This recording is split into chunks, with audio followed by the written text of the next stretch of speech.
Also, da, number, like someone rolia, kungam sae, some tissue subject do, the kunjek. Итак, прежде всего, я хочу вас всех поприветствовать.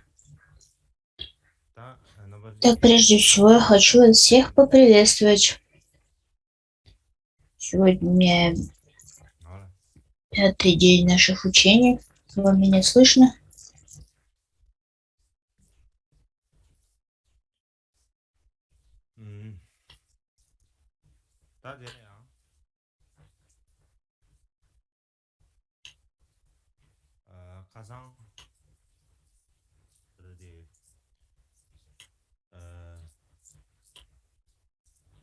Ya keva Jenny sadegi, ane ingin sini kin debatelia, tang kaba keva sana rado, ti tegi mindu cheche, kungi rado chebe kable ya, ta kongi gyumzen soji karishabri slavi mina. В прошлый раз мы с вами говорили об опровержении гипотезы о том, что было два Васубанду, ранний Васубанду, более поздний Васубанду, это опровержение, которое сделал индийский ученый Джани. Это опровержение обосновалось на том, что есть два трактата Абидharma Коша и Абидharma Дипа, сокровищница Абидharma и светоч Абидharma. И согласно его анализу, в Абидharma Дипе, в манускрипте, который содержится в монастыре Шалу, в этом монастыре нашли санскритский манускрипт, рукопись. И это манускрипт, который принадлежал Гендуну Чогалю, тибетский ученый 20 века. И когда индийский ученый Джани исследовал Абидharma Дипу, то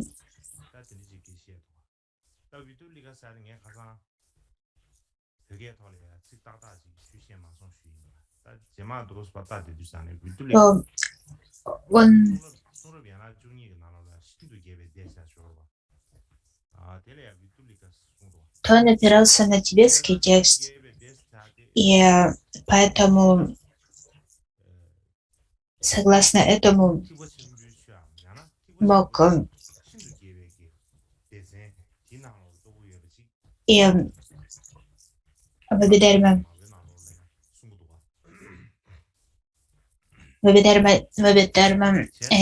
Дипе встречается этот термин Вайтули. Я упоминал об этом, но я не объяснил, что имеется в виду под этим термином. Итак, я хочу объяснить это сейчас. В тибетском каноне есть раздел,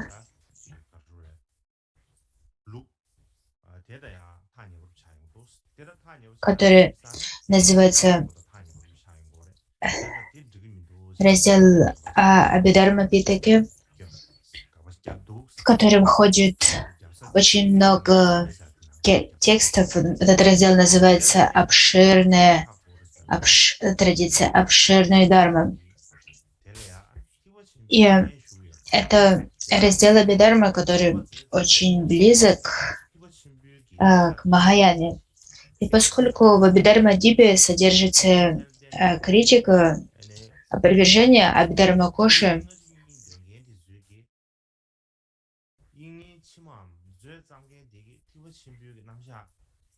и, и, и когда мы сравниваем этот трактат с другими трактатами Абхидharma, содержащимися в этом разделе, мы видим, что автор Абхидharma-дипы был очень близок к воззрению Махаяны. И именно поэтому выдвигалась гипотеза о том, что автор Абхидharma-дипы отличается от автора Абхидharma Коши. Однако, опираясь на эти тексты, которые содержатся в этом разделе Абхидharma, показывают, что на самом деле также и в Абхидharma Коши есть очень много сходного, очень много того, что близко воззрению Махаяне. И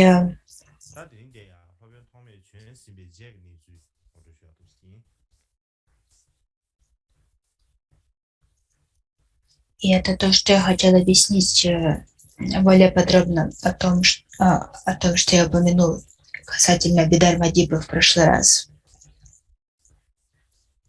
Итак, последнее, о чем я говорил в прошлый раз, это история Санги и Васубанду, а сегодня я хочу рассказать о том положении, о ситуации, которая сложилась после Васубанду.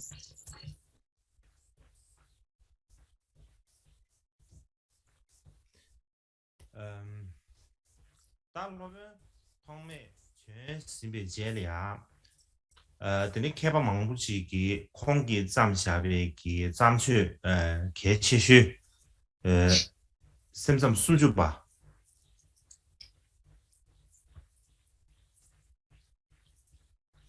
Semsam sunju ba tili ya. Это что после Асанги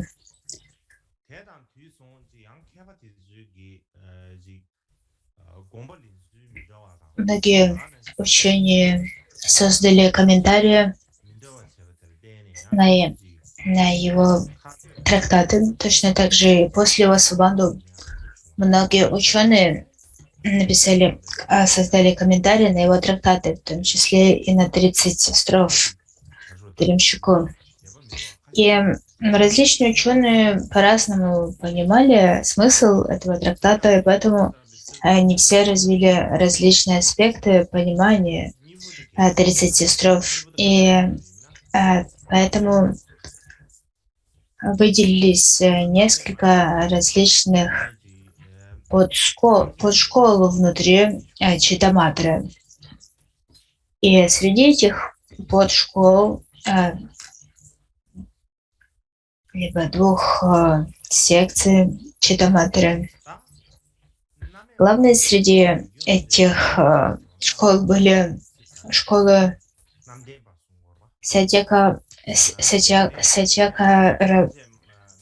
Сатьякаравади, то, что по-тибетски называется Намдампо или Намьомао.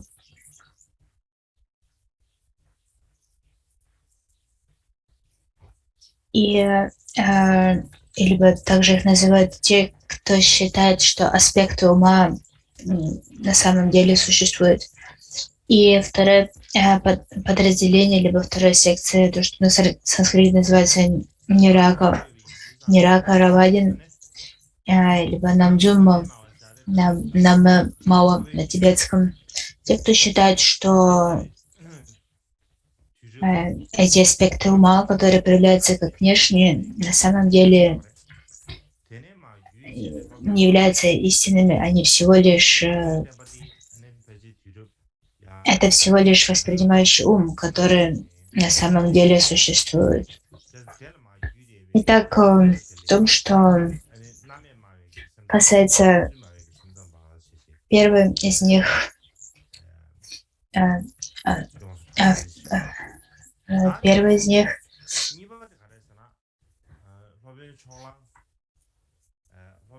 тех, кто считает, что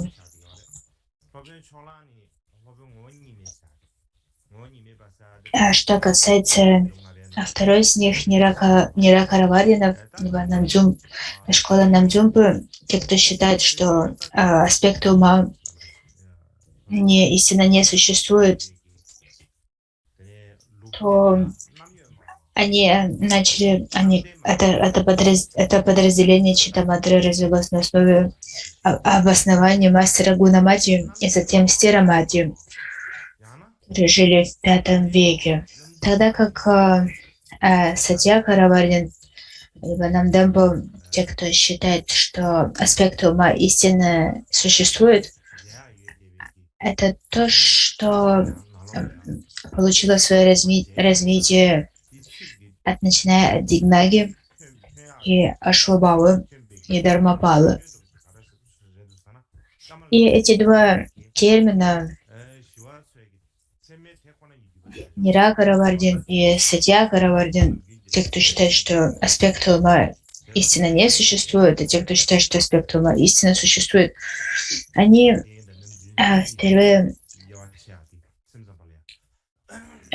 впервые были упомянуты в комментарии Камалашилы Татва Самграха, краткое изложение Татвы таковости.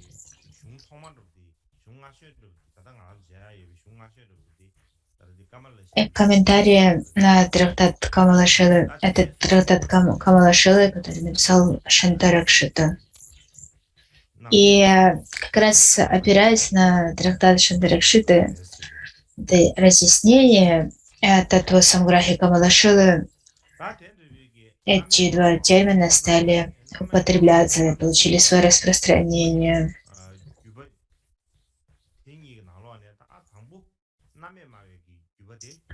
И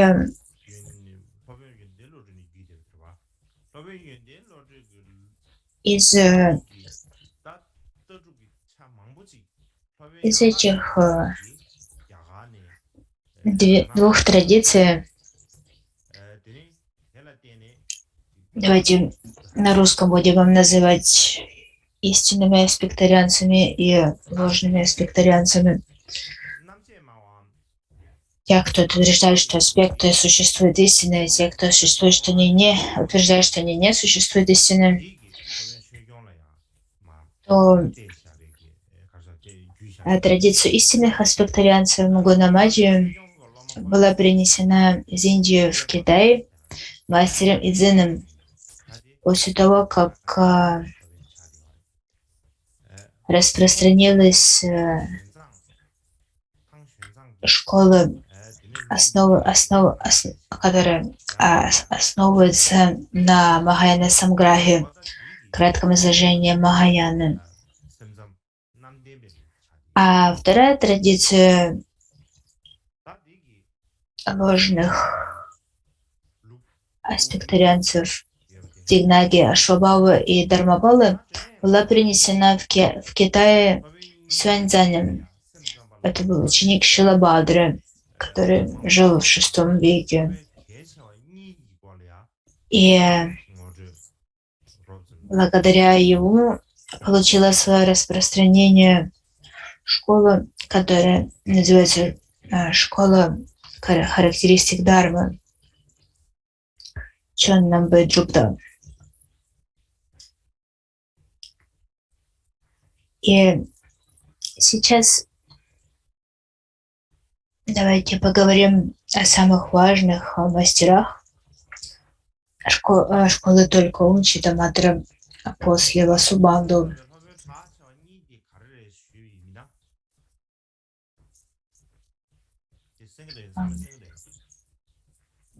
Первое, о чем мы будем говорить, это два главных мастера, самых известных мастеров после Васубанду. Надеюсь, вам меня слышно, потому что мне кажется, надо, что мой звук пропадает. Итак, самые известные мастера это Дигнага, и,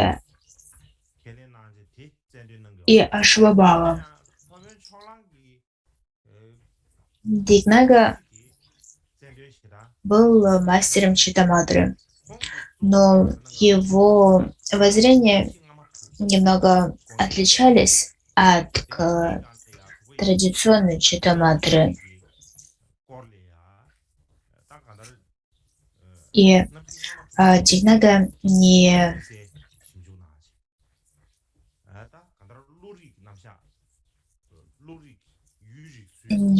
уделял такого большого значения аллах-объединяния сознанию основы. Вместо этого он изучал типы сознания, 6 типов сознания, 7 типов сознания, 8 типов сознания. То есть все классификации ума, то, как ум познает объекты, что также является очень важным в школе Читамадры. И на эту тему он написал трактат, который называется Микпатакпа Аламбана Барикша, а также Лактилгиттенчи трактат Лактиль до ладони, трактат на ладони. На санскрите называется Упадая Прагнапти Пракарана. Он был переведен на китайский язык в 703 году. И Дигнага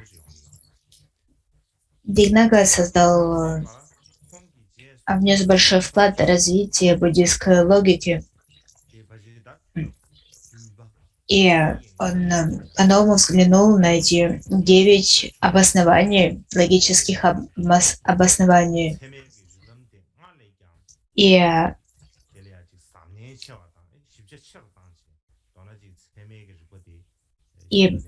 поэтому считается, что Дигнага основал новую школу логики.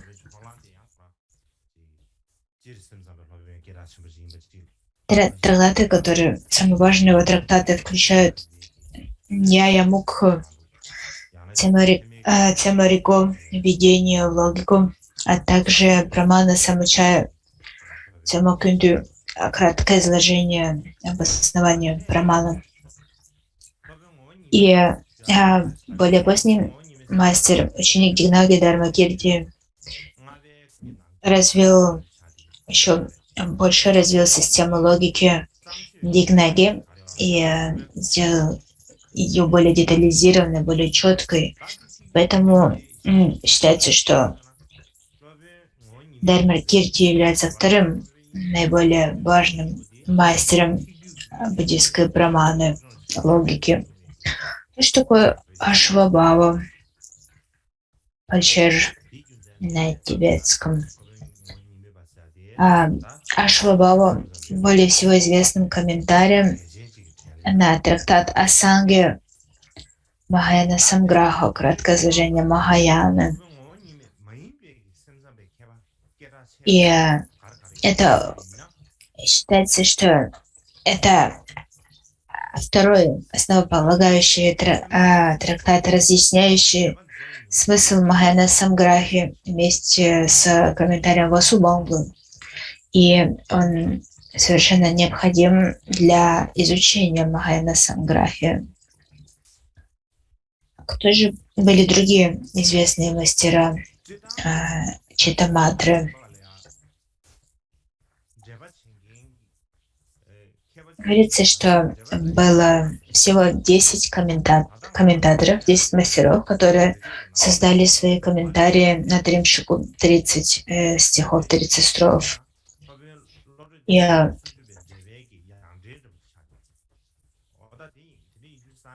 в общем, говорится, что было не только 10 комментаторов на 30 строф, было намного больше таких комментариев. К примеру, есть один комментарий, который сохранился на тибетском. Это комментарий мастера Винита Девы, И он считается под комментарием на основной комментарий Стирамади. И это показывает, что кроме основных 10 комментариев было еще много под комментариев. Поэтому, когда мы говорим о 10 основных комментариях, это термин, который очень известен в китайской традиции, но об этом редко упоминают в тибетской традиции. После того, как Асанга, Васубанду, Дигнага и Дharmakirti развили систему буддийской логики и эпистемологии, они также использовали логику для того, чтобы объяснять воззрение Читаматры. Говорится, что когда Сюаньцзянь отправился в Индию учиться, он попал в Наланду, поскольку Наланда в то время была центром изучения Читаматры. И в то время, когда он пришел на Наланду, это уже было после того, как 10 мастеров создали свои комментарии на 30 строф и распространили свои собственные традиции объяснения 30 строф. И в Китае, благодаря тому, что традиция разъяснения Читаматры происходит от Сюаньцзяня, мы знаем, что было эти 10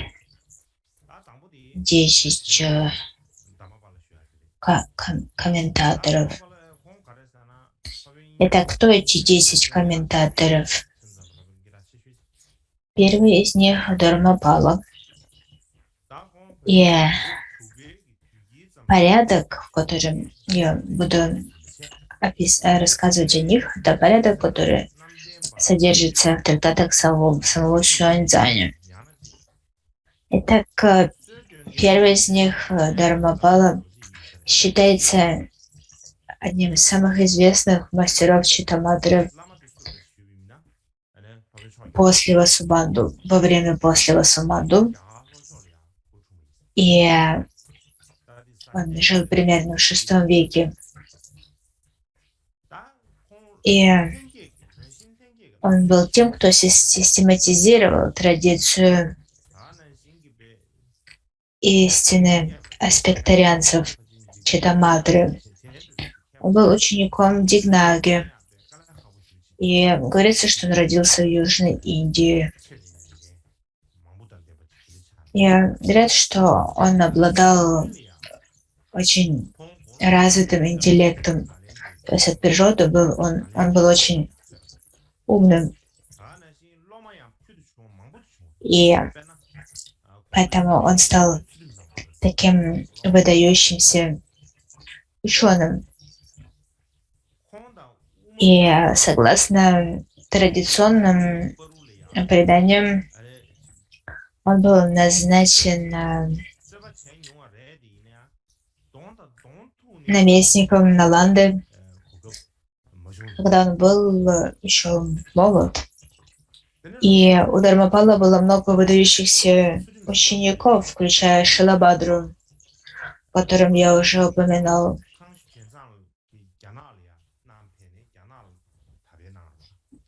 Упоминается о том, что Дharmapala дискутировал с мастером Сватантрика Мадхьямаки Бхава-Вивека. Однако говорится, что они никогда не встречались в диспуте лицом к лицу. И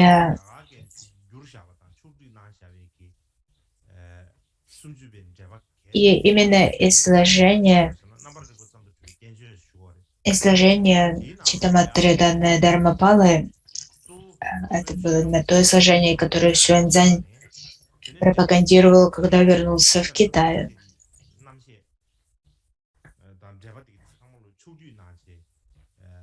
И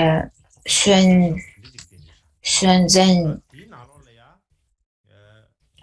написал очень важные комментарий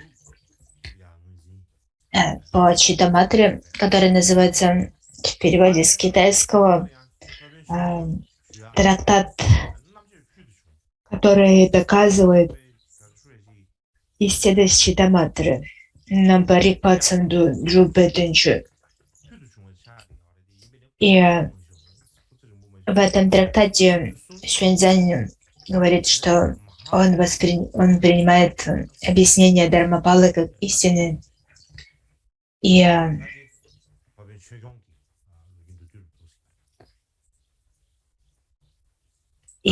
поскольку Дharmapala утверждает, что Дharmapala был великим ученым, она говорится, что Дharmapala довольно рано умер. Он умер всего в возрасте 32 лет. И место, в котором он умер, это был храм Махабодхи в Индии. Следующий мастер, о котором я хочу рассказать, это Гунамати Йонтан Ладро. Гунамати был учителем Стирамати.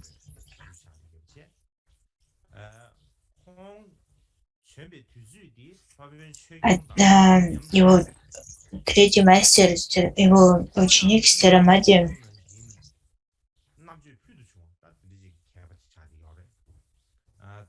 считается самым важным мастером в школе ложных аспектарианцев.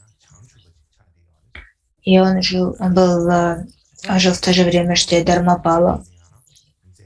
И так же, как и Дharmapala, он был чрезвычайно умным. И он был не только специалистом по Читаматре и Прамане, но он также очень хорошо разбирался в колеснице основы в Шравакаяне и написал выдающийся комментарий на Абхидharма-кошу, сокровищницу Абхидharмы. И этот комментарий был переведен на тибетский и сохранился только на тибетском.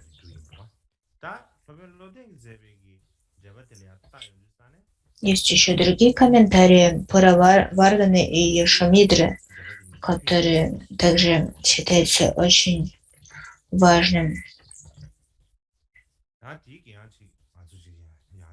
И говорится, что комментарий Стирамати был переведен на тибетский в период второго распространения Дharмы. И его позиции очень близки с позициями Пурнаварданы. И нам следует обратить на это внимание. И этот комментарий Стирамати на Абхидharma-кошу сохраняется на тибетском, но его нет на китайском. Стирамати также написал комментарий к Тримшике 30 строфам Васубанду. Этот комментарий также сохранился на китайском. Кроме того, Стирамати считается автором важного комментария на Махаяна Сутру Аламкару, украшение Сутру Махаяны. Почему этот комментарий так важен? Поскольку это очень детальное объяснение слов и их значений. И этот комментарий написан очень просто, его легко понять. И опираясь на эти комментарии, можно сказать, что это был мастер очень обширных знаний, и его способность к разъяснению была чрезвычайно высока.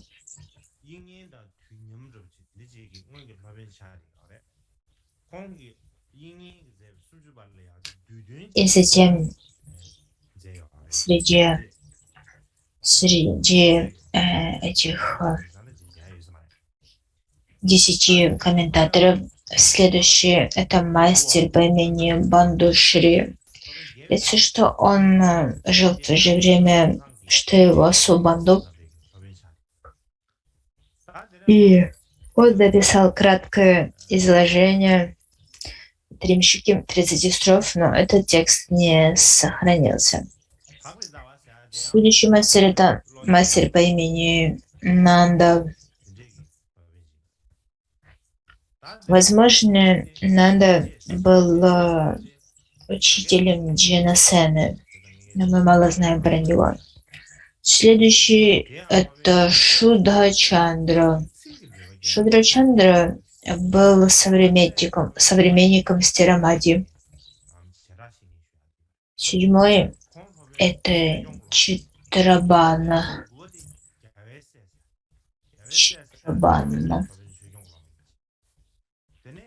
Читрабана также был современником Васубаду и был очень искусен в создании комментариев. А следующий — это Вишешамитра. Вишешамитра и следующий —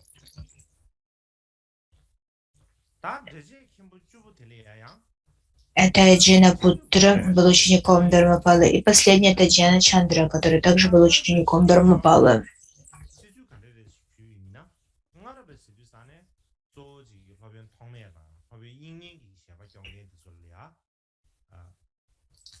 И эти 10 комментариев могут быть разделены на две группы, более ранние и более поздние. Как мы можем различить, какие из них являются ранними, какие поздними?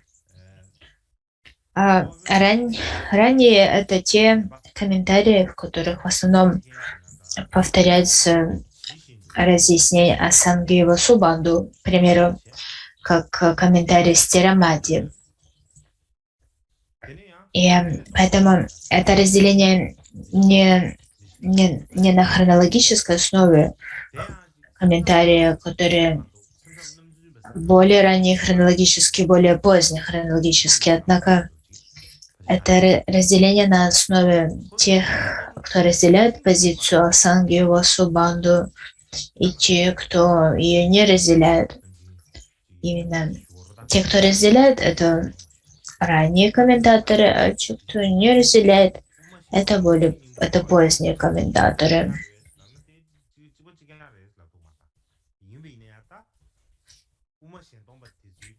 И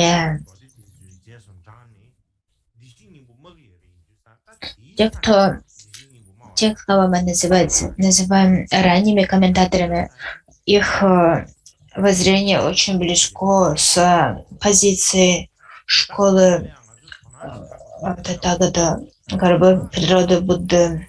Это то, что мы обычно называем шинтонг, и на пустотность.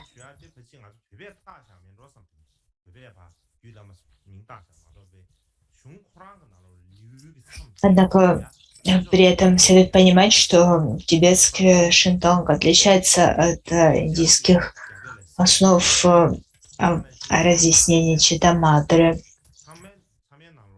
К примеру, есть один трактат Стирамади, который разъясняет Уттаратантра Шастру, который также называется Ратнаготра Вибхага.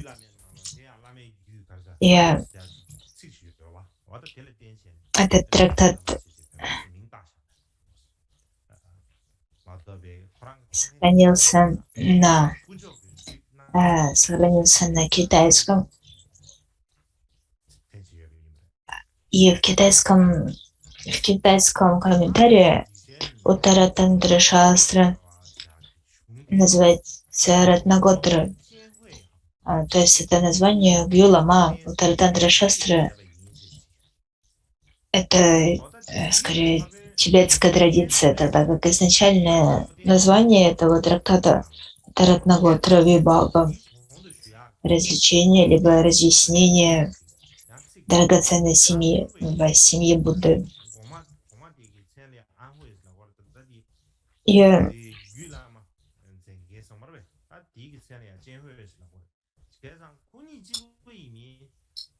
И Стирамати написал комментарий на Уттаратантра Шастру, и на китайском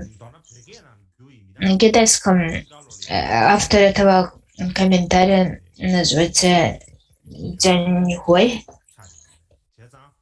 Однако этот Дзяньхуэй отличается от другого комментатора, который на китайском называется Джан-Хуэй. Однако все они на тибетский переводятся как Луджо Темпо. Это тибетский эквивалент имени Стирамати. Поэтому я думаю, что это один и тот же автор. Такой вопрос о том, кто является автором этого комментария на Ратнаготра Вибхагу, был ли это Стирамати или нет, все же требует исследования. И кроме того, нам следует исследовать вопрос, является ли Ратнаготра Вибхага Уттаратантра Шастра трактатом, принадлежащим Майтрея. Итак, вернемся к Стирамати. Стирамати является мастером раннего комментатора Читаматры, который излагал обоснование ложных аспектарианцев. И те, кто что является поздними комментаторами, это, например, Дигнака. Дигнака был учеником Дharmapala.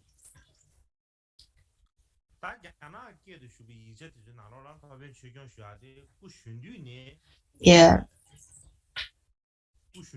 как я уже говорил, Дharmapala был главой Наланды и жил в то же время, что и Стирамати и Бхава Вивека.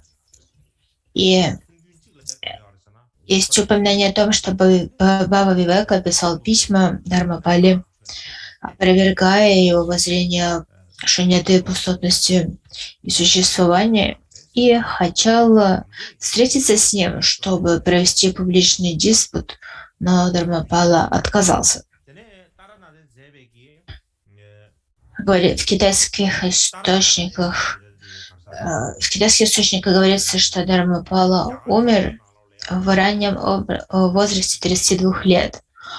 Я уже упоминал. Однако есть тибетские упоминания о том, что в возрасте 32 лет Дharmapala не умер, а ушел из Наланды и отправился в лес и стал практикующим йогином, стал известным как Вирупа, по имени Вирупа, Махасидха Вирупа.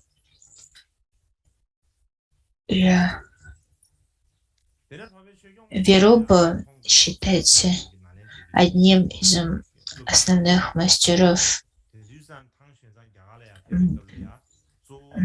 мастеров, которые... Однако в истории Индии Таранатхи говорится, что Вирупа жил позже, чем Дharmapala, и что это не одна и та же историческая личность. Как бы там ни было, после Дharmapala его ученик Шилабхадра стал наместником в Наланде. И поэтому, когда Сюаньцзянь пришел в Наланду, то он учился больше всего с Шилабхадры, а также Джинасены. И он также отправился в Шри-Ланку для того, чтобы разъяснить свои сомнения по поводу своего понимания Йогачара Бхуми. И однако говорится, что до Шри-Ланки он не доехал, поскольку когда он уже был в дороге, в Шри-Ланке начался большой военный конфликт, и он не смог продолжить свое путешествие. И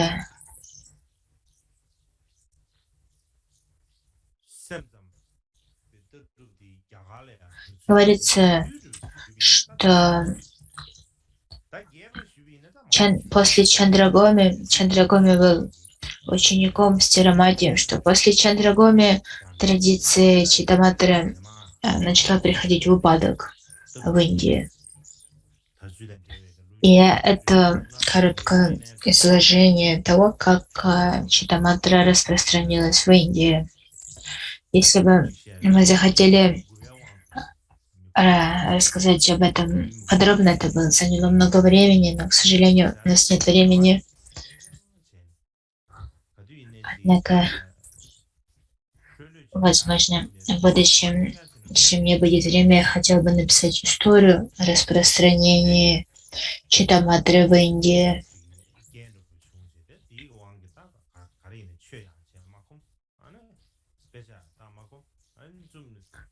И мы обычно говорим о свободных и несвободных состояниях, как, например, несвободное состояние рождения в нижних мирах, как в водах и так далее. Однако я считаю, что есть еще одно дополнительное несвободное состояние. Это когда кто-то постоянно занят, и нет совсем времени для того, чтобы что-то сделать. Это как раз мой случай, что я всегда так занят, что у меня никогда нет времени для того, чтобы сделать то, что я бы хотел. Но, как бы там ни было, это было краткое изложение того, как Читаматра распространилась в Индию. Когда подводя итог, мы можем сказать, что, разъясняя историю йогачары, то есть много моментов в этой истории, которые не совсем ясны, и много противоречий ученых по этим моментам. И то, что я описал, это те аспекты, которые вызывают меньше дискуссий, которые более или менее ясные.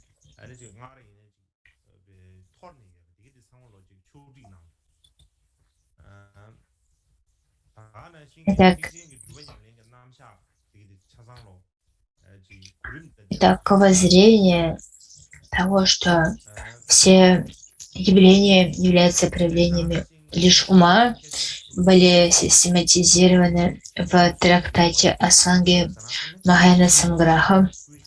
И также в этом трактате Асанга изложил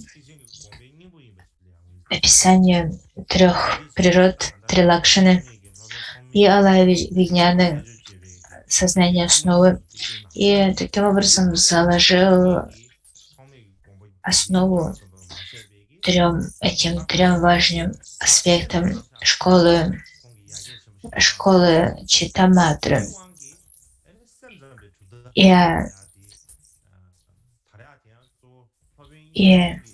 именно поэтому считается, что Асанга заложил основу для философии йогачары. И после Асанги Васубанду не только сохранил линию передачи мысли Асанги, но также внес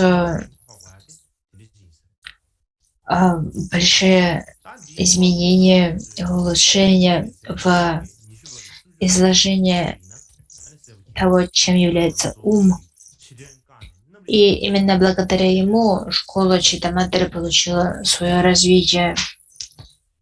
И вершиной мысли Васубанду считается 20 стихов и 30 стихов Вимсачика и Тримшика. И мы можем видеть это очень четко в этих 2 трактатах, что Васубанду утверждает, что все явления являются лишь умом, либо лишь сознанием. И после Васубанду получила развитие детальная презентация классификации работы ума, функции ума. а также учение по логике. И в этих учениях по логике они выделились в отдельную автономную традицию. И с тех пор многие ученые трудились лишь в рамках этой традиции логики. Согласно традиционным преданиям, есть история о том, что Асанга отправился в Тушиту и получил учение по Читаматре от Майтрея.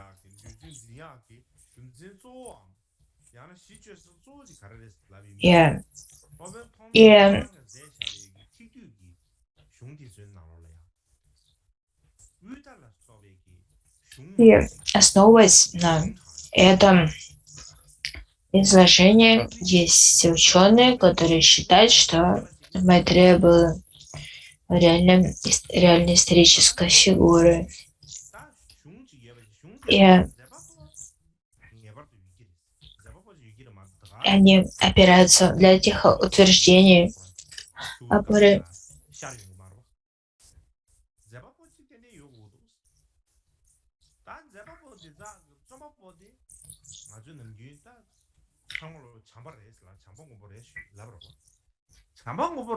не опираются на такие трактаты, как Мадьянта Вибага, развлечение середины от крайности, и Махана Самграха, и утверждают, что эти трактаты были написаны до Асанги.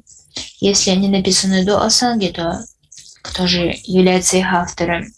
Они приписывают их Майтрея и считают Майтрея исторической фигурой. Если же, говорят они, Майтрея не является исторической фигурой, тогда эти трактаты были написаны кем-то, кто жил до Асанги.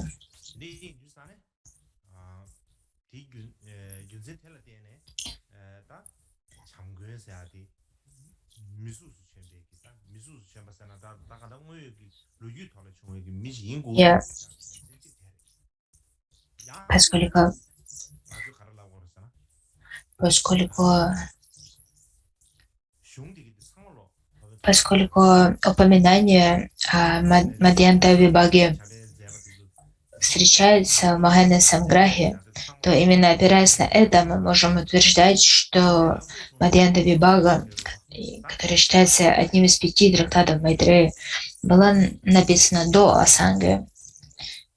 И именно поэтому Майтрея считает, некоторые ученые считают исторической фигурой, то есть тем, кто написал Мадьянта Вибагу.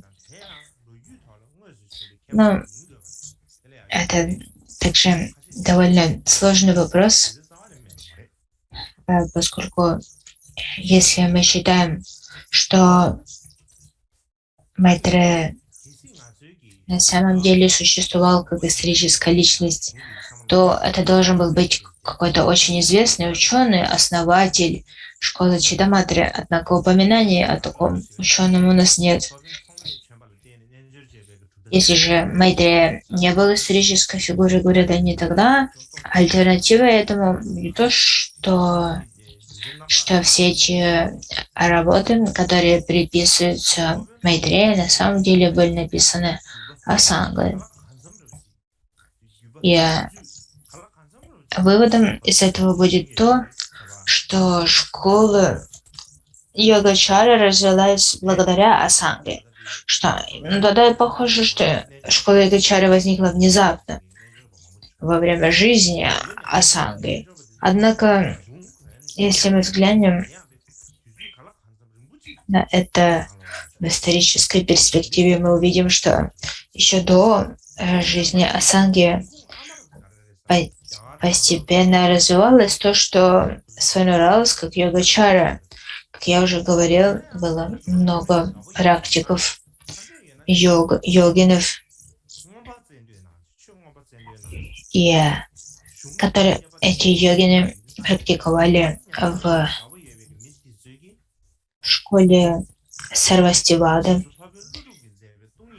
Они принадлежали школе Сарвастивада в Северной Индии. И однако они вследствие своей практики, их воззрение начало отличаться от того, что утверждала Сарвастивада, поскольку Сарвастивада опиралась на Абхидharmu Шравакаяну. И именно таким образом это направление, йогическое направление начало выделяться из Сарвастивады и постепенно развелось и стало йогачарой Махаяны. То есть последовательность была такой. Сначала они практиковали йогу на основе Шравакаяны, однако позднее они добавили методы Махаяны к своей йогической практике. И благодаря этому появился такой трактат, как Бодхисаттва Бхуми. И кроме того,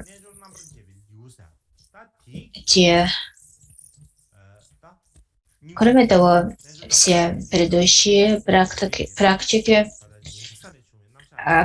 связанные с традицией колесницы основы, не были утеряны, они были систематизированы под названием Шравака Бхуми, уровни Шраваков. И похоже, что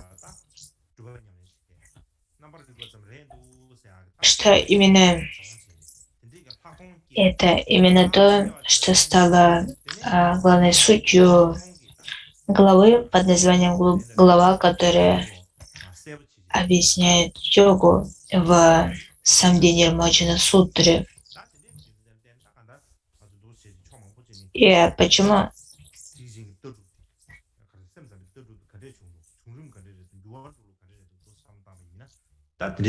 И почему эта сутра так важна?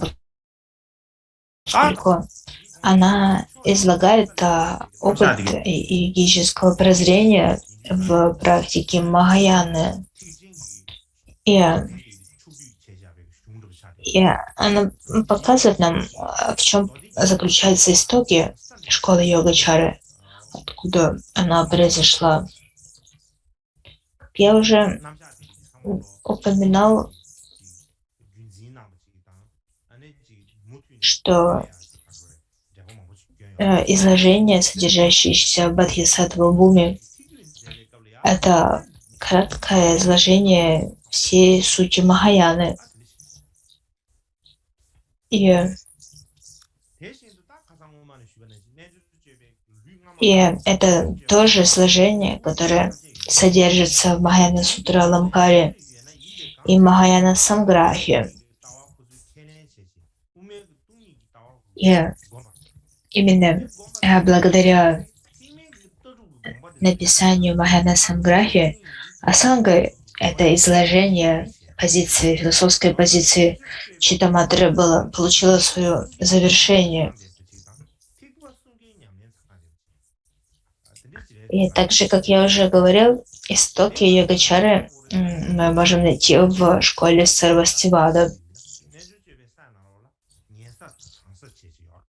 Однако йогачара отошла от Сарвастивады, поскольку приняла воззрение Мадхьямаки, воззрение пустотности Шуньяты Мадхьямаки. И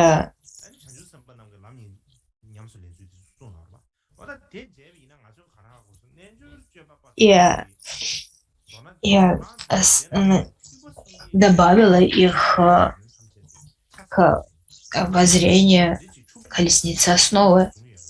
И именно поэтому можно утверждать то, что школа йогачары содержит в себе суть всех трех колесниц.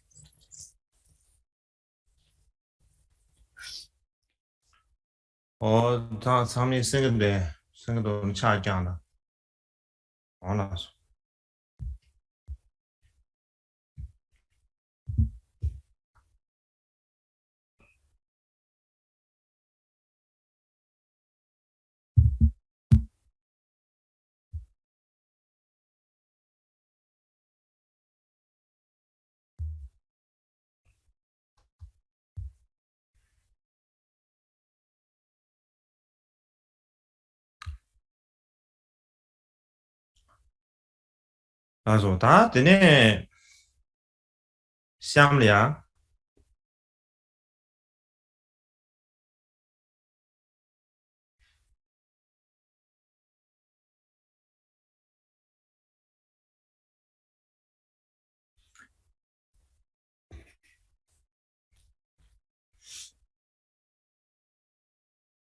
想了呀，的呢，把这学院 Итак, продолжим. Слышно ли вам меня? Спрашивает вас святейшество.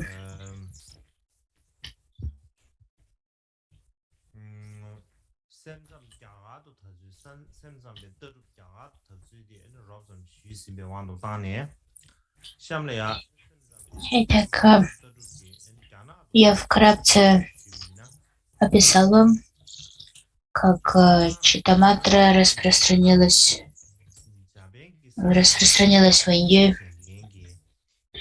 И сейчас я хочу рассказать о том, как Читаматра распространилась в Китае.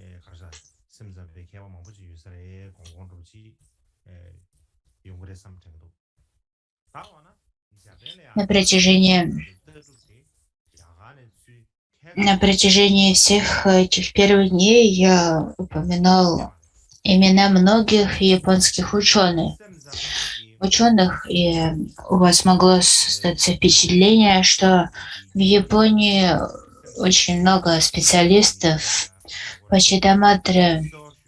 Однако, как школа Читаматры распространилась в Японии? Попала ли она туда непосредственно из Индии? Нет. Говорится, что японская традиция Читаматры, которая на японском называется Хосошу, произошла от китайского Фашанцан, что означает школа характеристик Дхармы.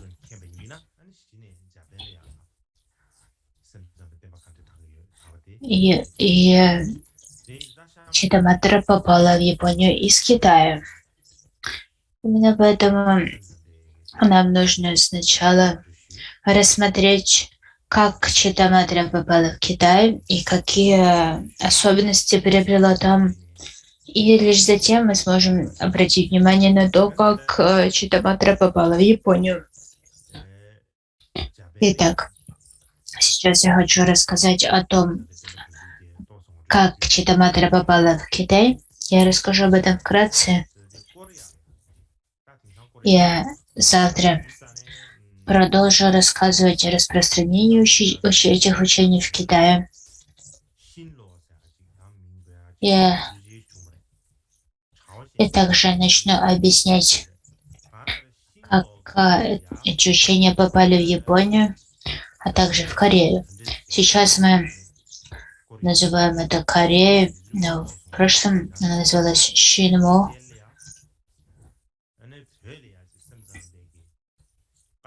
И в период Шинло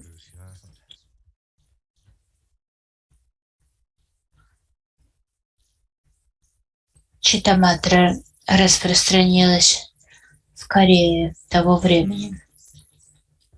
И после этого я хочу немного рассказать, как сутры Читаматры распространились в Тибете.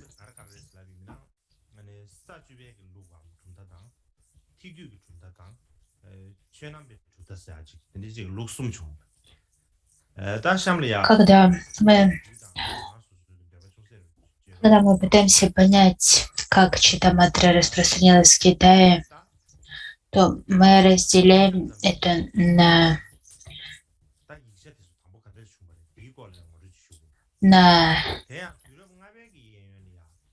три традиции. Три основные традиции – это традиция 10 уровней,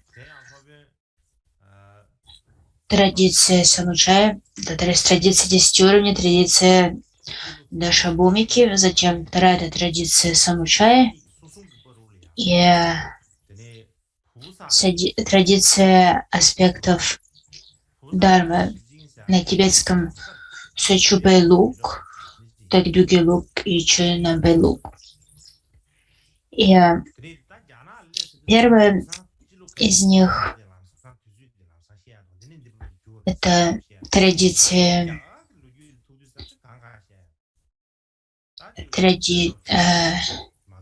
говорится, что впервые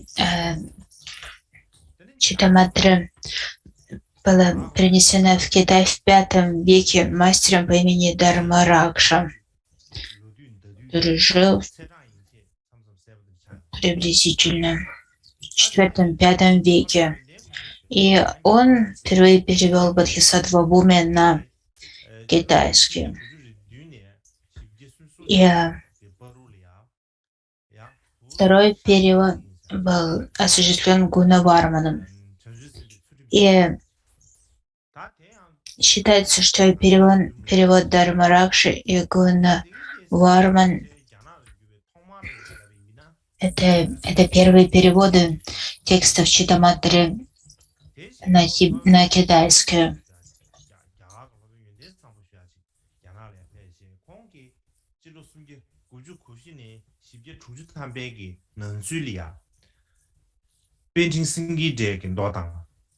Кроме того, упоминается мастер Гунабадра, который был индийским мастером, который пришел в Китай, и он пребывал. Говорится, что он жил с 394 по 460 год, и за время своей жизни перевел Шримала сутру, а также Ланкаватару сутру и Самди Нирмоджана сутру на китайский. И таким образом произошло распространение сутр Читаматры в Китае. Затем говорится, что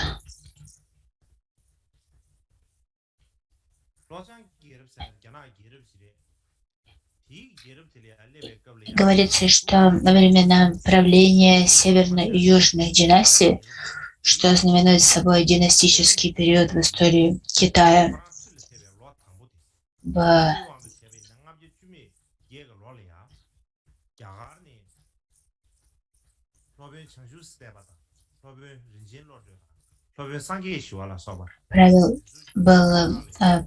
правил царь император Вэй. Говорится, что он взошел на престол в 508 году. И в это время индийские мастера по имени Бодхиручи, Ратнамати и Будашанти были приглашены в Китай. И по просьбе этого императора Вэй или Ву, они перевели комментарий Басубанду на Дашабхумика сутру. Также они перевели Утаратантра Шастру и Махаяна Самграху.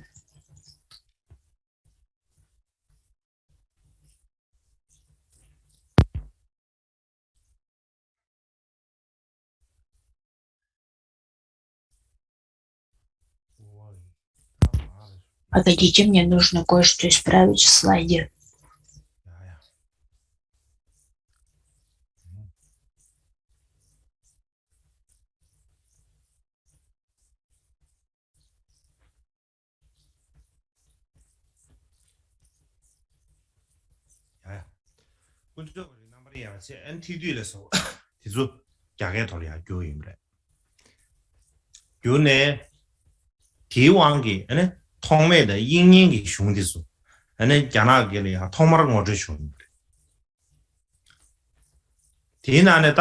Итак,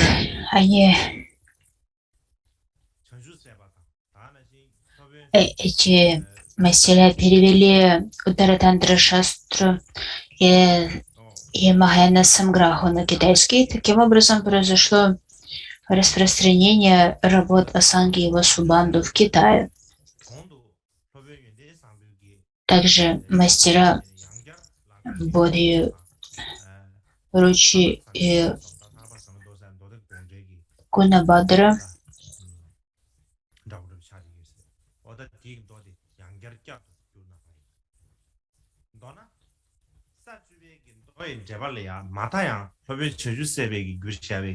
он перевел Ланкаватар сутру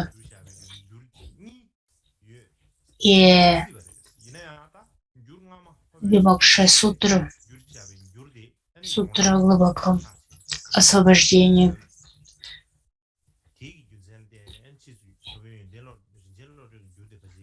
И говорится, что есть, по крайней мере, 2 перевода комментария на Дашабхумику сутру. Это переводы Бодхиручи и Ратнамати.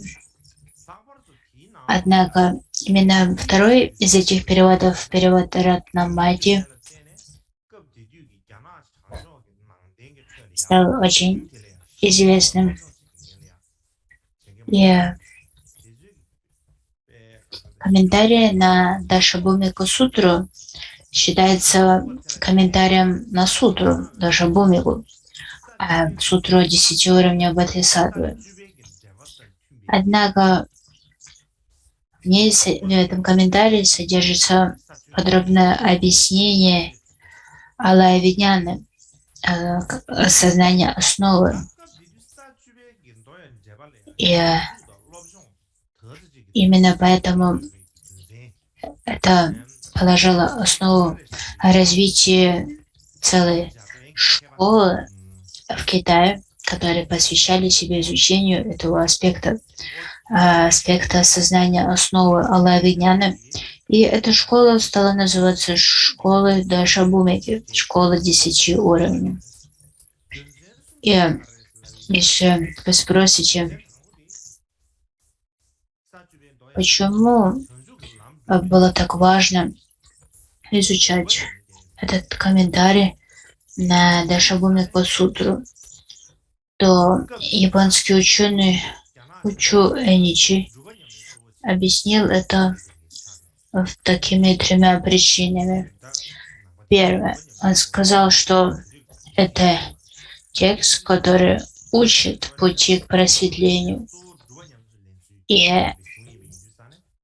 это хорошо сочеталось с традицией северно-китайской традиции, которая делала акцент, особо уделяла внимание практике. То есть в этой сутре главный аспект уделяется практике медитации, и это соответствовало склонности северных китайцев. Второе – это то, что это комментарии на слова Будды. И поскольку это комментарии на сутру, слова Будды, а не просто какие-то мнения какого-то человека, люди верили в это и доверяли этому комментарию. Если кто-то говорит, это мое мнение, то, возможно, люди не поверят в это. Но если кто-то скажет, что это слова Будды, то тогда это послужит тому, что другие зародят веру. И третья причина в том, что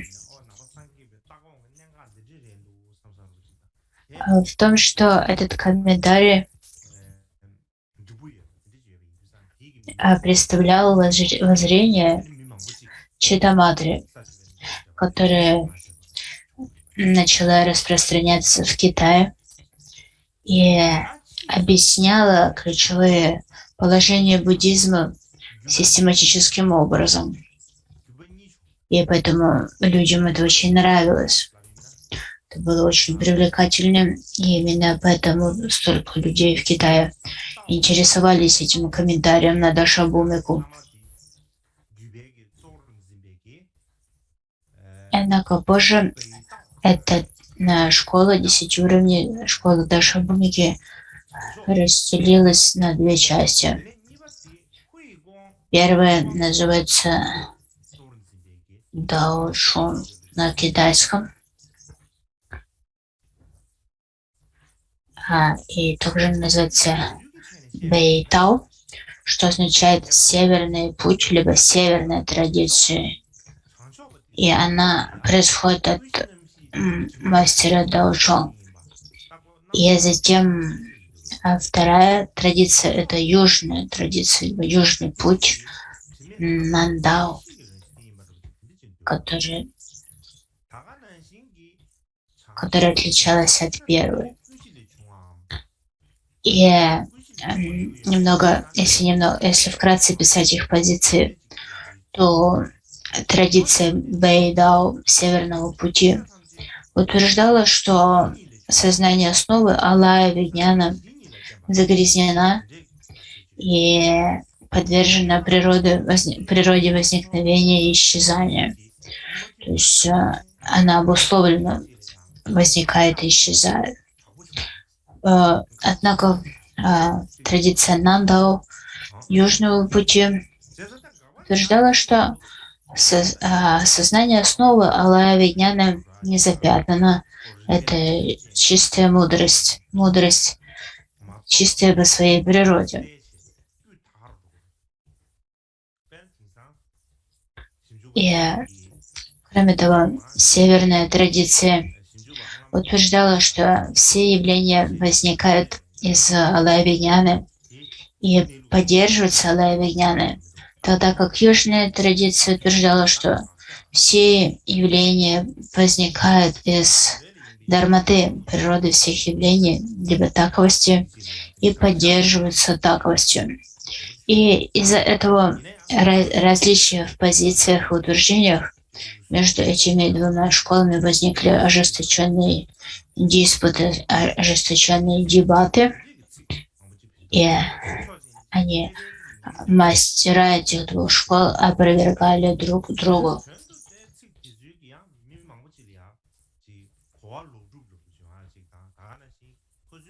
В отличие от тибетской традиции диспутов в Китае, диспуты не были похожи на схоластические ученые споры, поскольку оппоненты использовали довольно жесткий язык, поливали друг друга грязью. И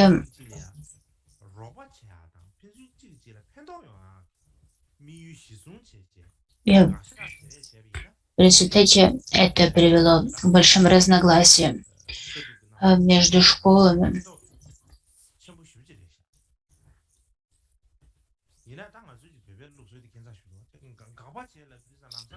И диспуты скорее должны использоваться для того, чтобы очищать любые сомнения и для того, чтобы улучшить свое воззрение и понимание. Если просто поливать друг друга грязью и утверждать, что все, что говорят оппоненты, ошибочно, то, наверное, такие диспуты не имеют особого смысла. Независимо от того, кем является оппонент.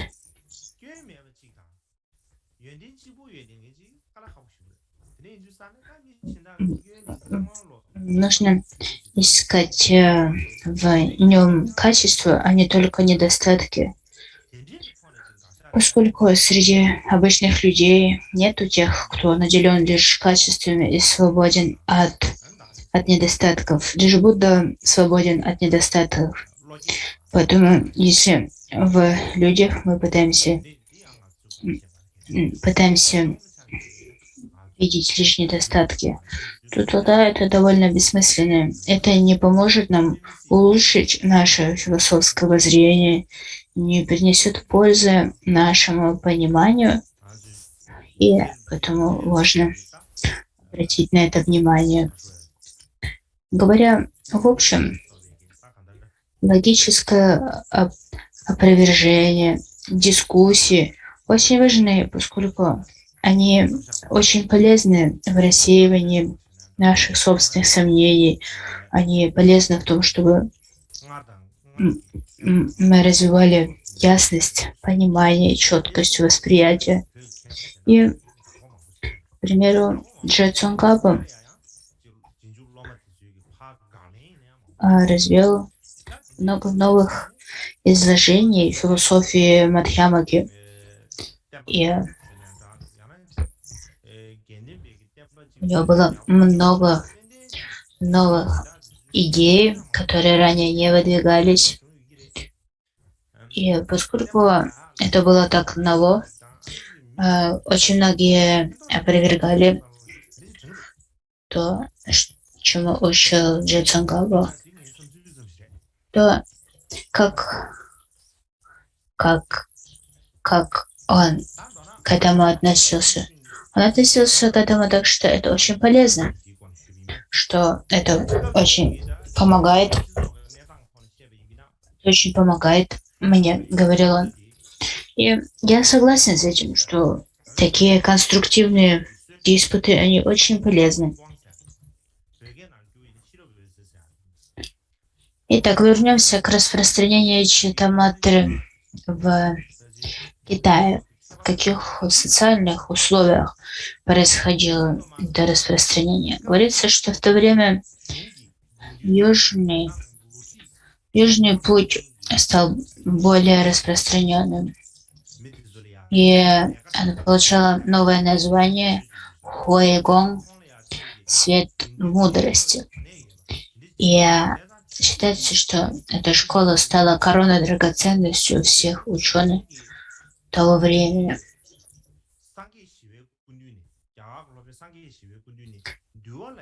Хуэйгон, цвет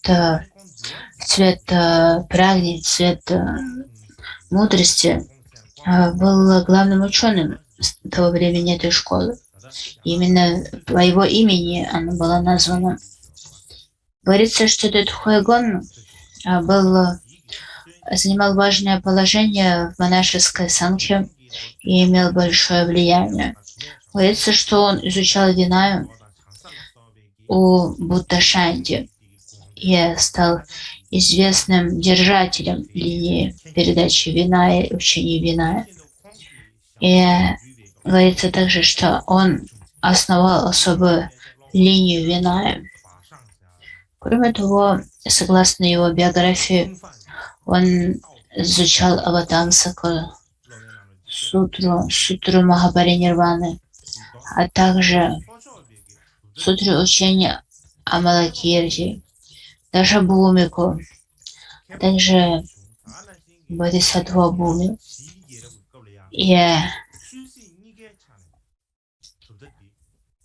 у него было много учеников, среди которых выделяют 10 великих ученых. Среди них такие известные мастера, как Фа Шанг, Сэн Фан, Дао Пинг и другие. И,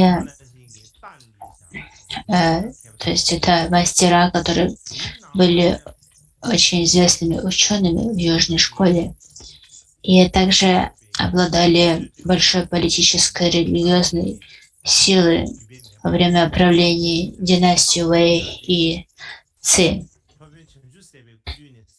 По сравнению с этим, в северной традиции, с традицией Бэйдао, мастер Сэн Сю, основателем этой традиции был мастер Дао Чонг.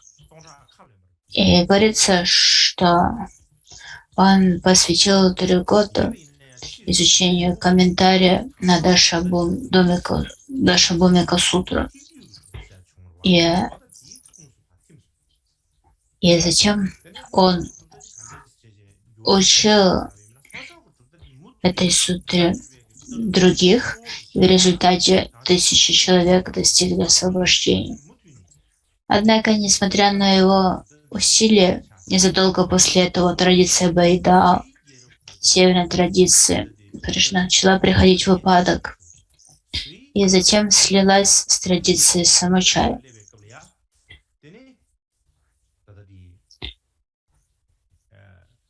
Однако южная традиция, традиция Нандао, продолжила свое независимое существование и процветала на протяжении 6 правящих династий, вплоть до управления династии Сю.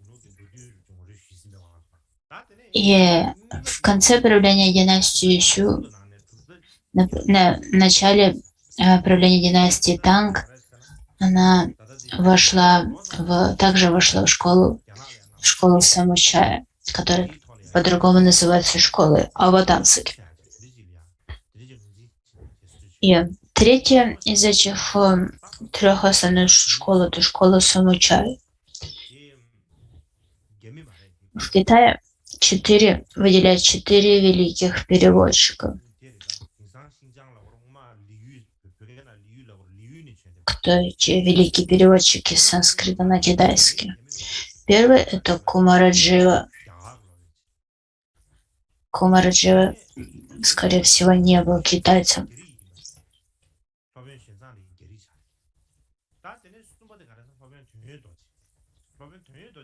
То есть он не был ханьцем, он происходил из других не ханьских провинций. Второй — это Парамарта. Говорят, что Парамарта не был китайцем, был индийцем. Третий — Суаньцзянь. Суаньцзянь был китайцем. И четвертый — это Амогаваджра. Амогаваджра также не был китайцем. Он был ланкийцем, шри-ланкийцем. Так, это именно 4 великих переводчика. Иногда к ним добавляют мастера Ицена, как 5-го великого переводчика. То есть можно по-разному считать их число, но как бы там ни было, среди них называют мастера Парамарту. Говорится, что Парамарта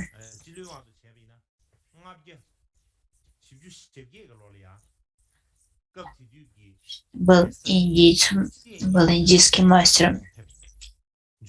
И по просьбе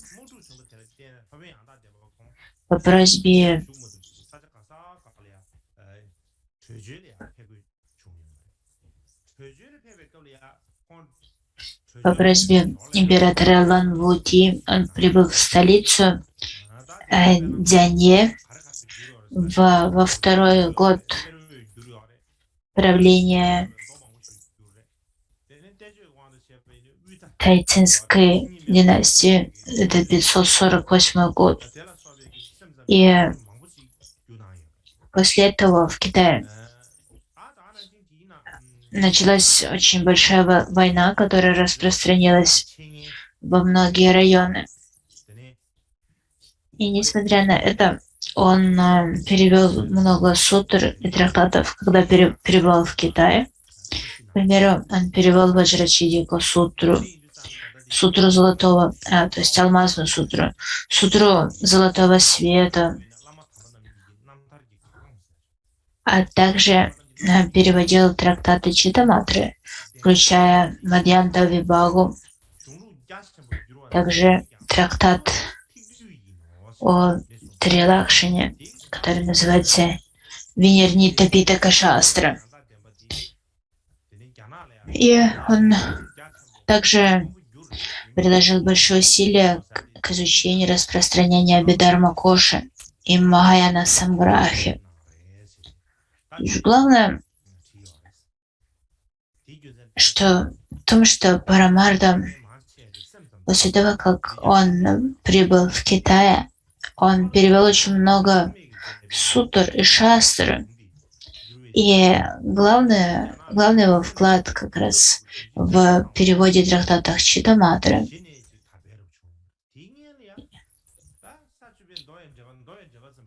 И это сутры, на которые опираются Читаматры, а также шастры Читаматры. И самое важное — это то, что он перевел Махаяна Самграху.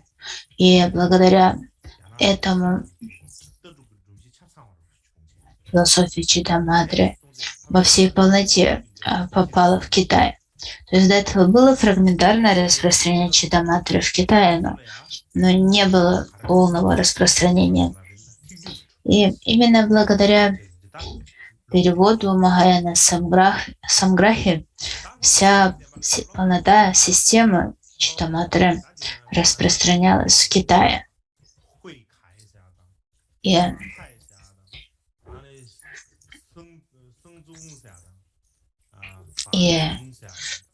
именно его последователи стали называться этой третьей школой. У Парамарты были ученики по имени Хуи Кэй, Патай, Сунзон, Фарен, Дауни, Чаопи и Шинджао. Много учеников. И один из них по имени Хуи Кай считается его ближайшим учеником.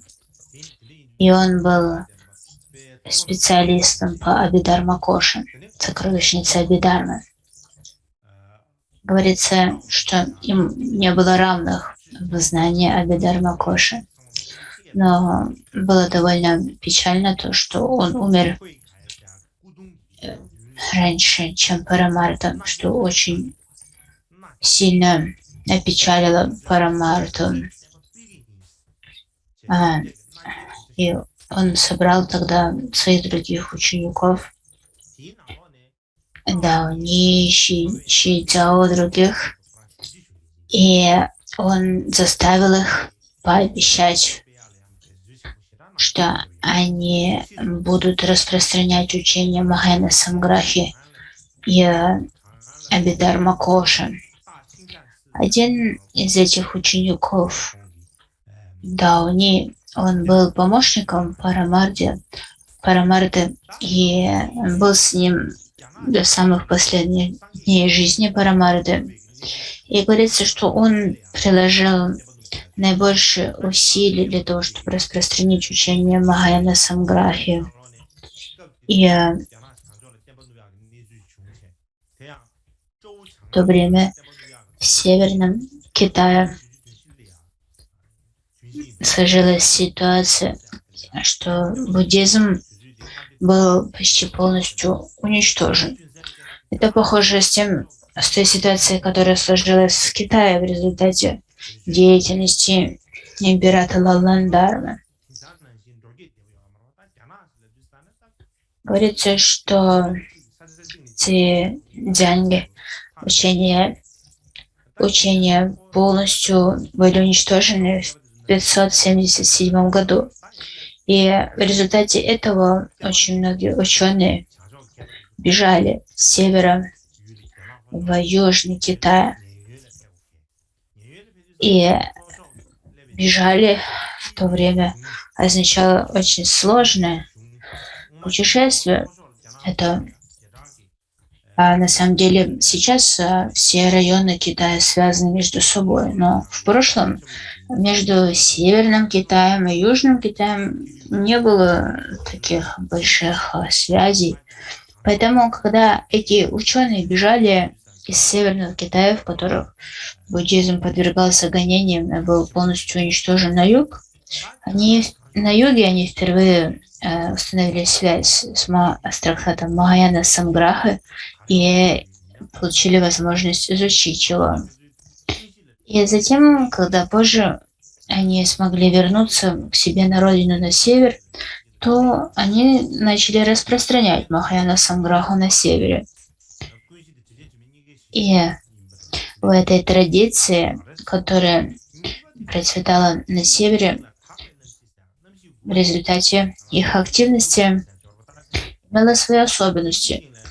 Первая из этих особенностей в том, что эти мастера утверждали, что алая-видняна, сознание основы, имеет две стадии, либо две фазы существования. Это чистая стадия и нечистая стадия. И второе – это то, что существует 9 чистых типов сознания, кроме алая-вижняна. То есть кроме алая-вижняна существует еще 9 других, 9 чистых типов сознания. И это то, что все вместе называется амала-вижняна, незапятнанное сознание. И какое-то время эта традиция довольно широко распространилась в Северном Китае. Однако после того, как школа Свет Дharma получила широкое распространение во время правления династии Танг, то эта школа, основанная на Махана Самграхе, пришла в упадок. Я думаю, что о других аспектах распространения читаматры в Китае я расскажу завтра.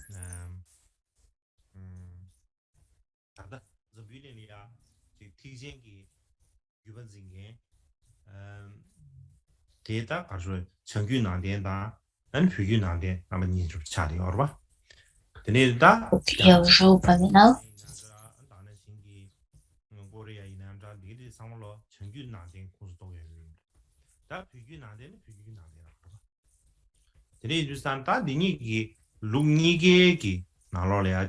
в это время в мире сохраняются две традиции, основные традиции Махаяны.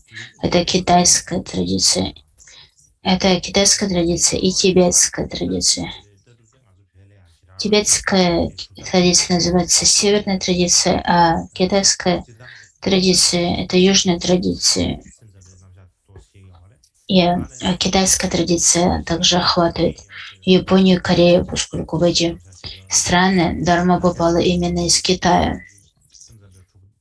И в этой южной традиции Читаматра получила большое развитие, тогда как в северной традиции, тибетской традиции, Читаматра развития не получила.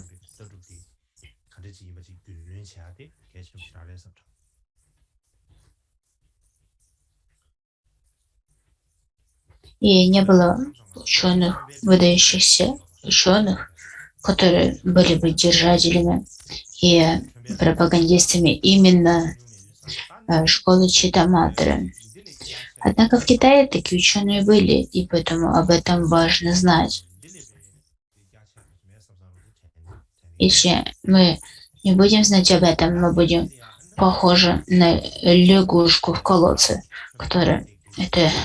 это лягушка, которая сидит в колодце, нигде не бывала, и думает, что колодец — это самое большое водное хранилище, которое только может быть. Нет ничего больше этого. Однако, если эта лягушка из колодца когда-нибудь увидит океан, то ее хватит удар, и она не сможет пережить этого, поскольку всю свою жизнь она считала колодец самым большим прудом в мире. Для нее океан будет чем-то невообразимым, и когда она его увидит, ее хватит удар. И вот так же, как и эта лягушка, мы знаем только о своей традиции. Мы ничего не знаем о других традициях. И когда в результате, если кто-то скажет нам: о, есть еще вот эти традиции, вот те, мы не поверим. А если поверим, то начнем завидовать им. То есть, возможно, нас не хватит удар, как эту лягушку, но если мы начнем изучать эти другие традиции, то, возможно, наш ум взорвется.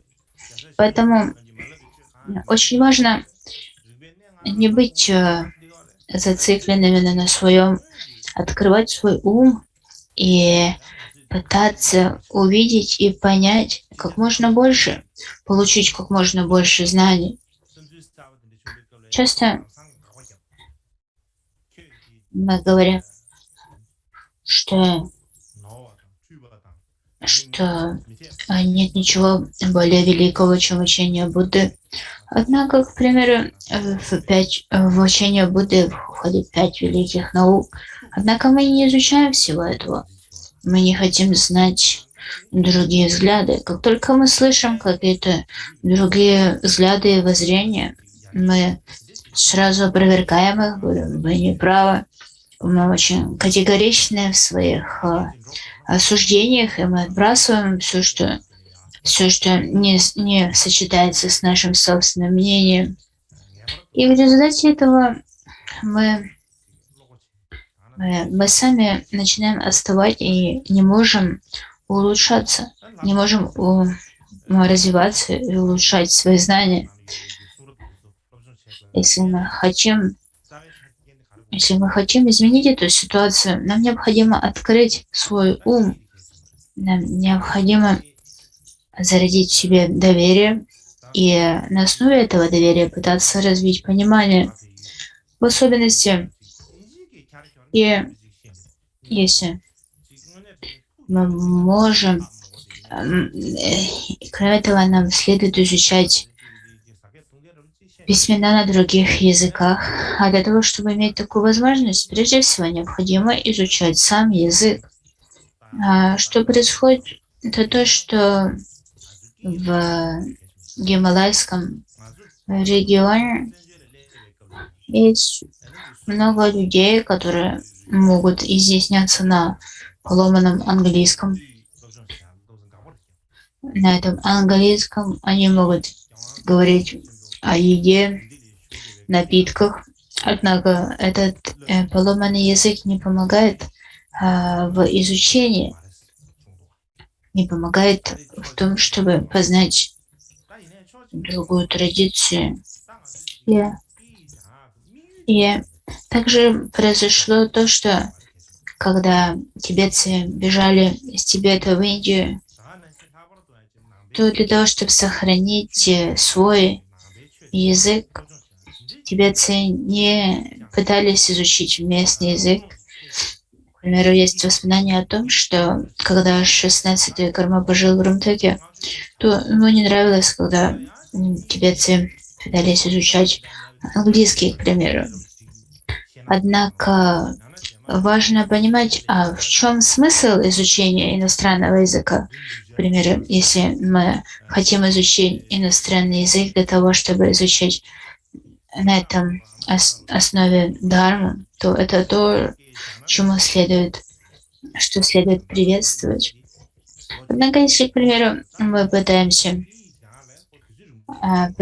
изучить английский для того, чтобы поехать за границу, для того, чтобы учить там других и в результате получить пару конвертов с подношениями, то это не чистая мотивация. Следует подумать о том, что наша жизнь короткая, и мы живем всего пару десятилетий. И если из этих нескольких десятилетий мы потратим много времени на изучение иностранного языка, однако цель такого изучения будет неблагая, то это простая трата времени. И если мы хотим изучать дхарму, нам нужно знать буддийские языки. Что такое буддийские языки? Это тибетский, санскрит, китайский, пали. Именно эти языки нам необходимо знать, если мы хотим действительно изучать дхарму. Когда мы говорим о японских и западных ученых, то, конечно же, все они знают английский. Кроме того, они знают санскрит, они знают пали, и даже они знают тибетский. То в чем заключается их исследование? Они смотрят на санскритский манускрипт, они смотрят на переводы этого манускрипта на другие языки. А что же делаем мы? Мы можем неправильно произносить санскрит, но мы не знаем санскрит. Все, что мы можем на санскрите, это неправильно произносить мантры. Мы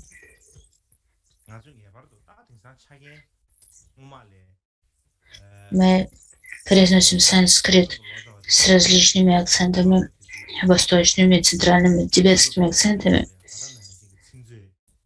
В результате мы даже мантры не можем правильно произносить на санскрите.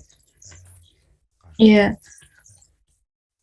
в наши дни, когда у нас есть возможность для изучения языка, к примеру, в прошлом не было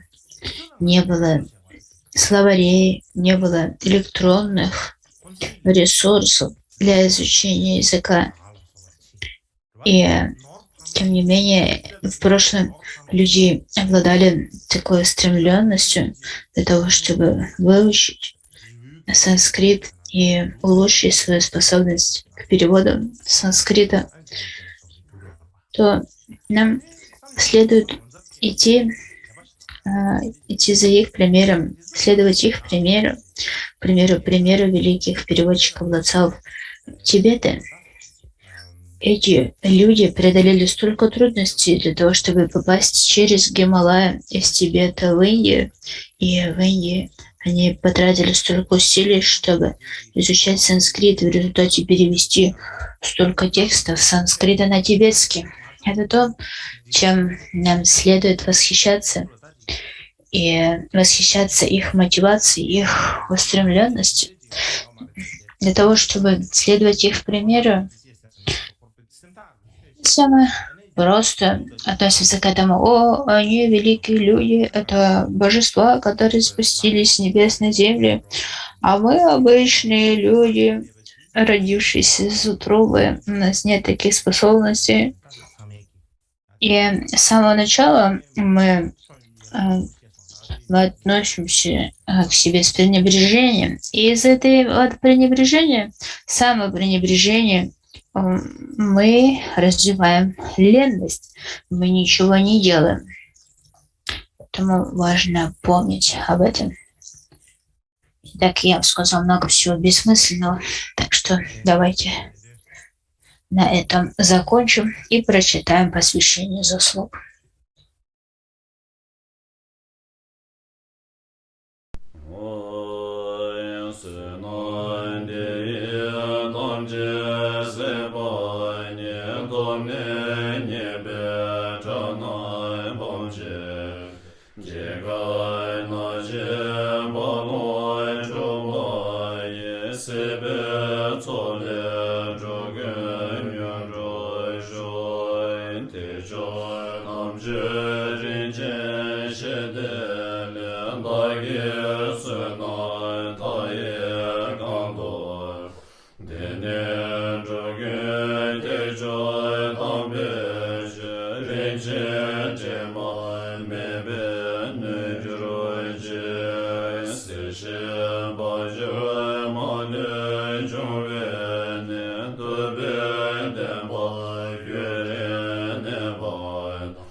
Jagger